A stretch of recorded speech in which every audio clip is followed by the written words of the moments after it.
नमस्कार जय जगन्नाथ दर्शक बंधु आज नुआ वीडियो में आपण समस्त को स्वागत जनाऊँगी।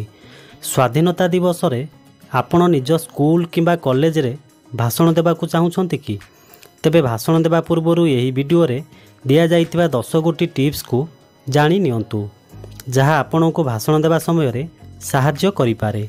चलंतु डेरी न करी वीडियोटी को स्टार्ट करिबा। कौनसी विषय उपरे भाषण देवा पूर्व प्रथमे विषय वस्तु संपर्क आवश्यक तथ्य संग्रह करंतु। कहिबा आगरु निजर भावना शक्तिर व्यवहार करी भाषणटी को प्रथमे कौनसी खाता किंबा कॉपी रे लिखि नियंतु।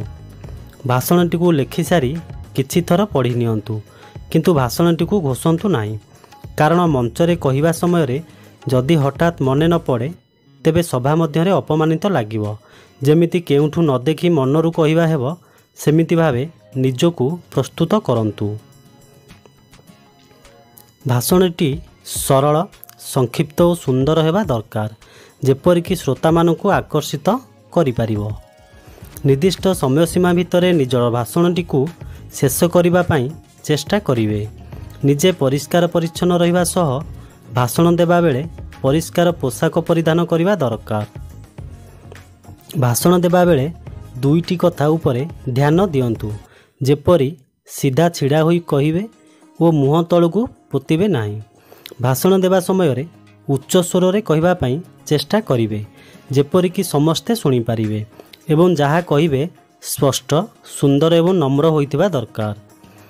आपणक भाषणर वाक्य संरचना स्पष्ट हेबा दरकार, जेमिति कि श्रोता माने सहजरे बुझी पारिबे।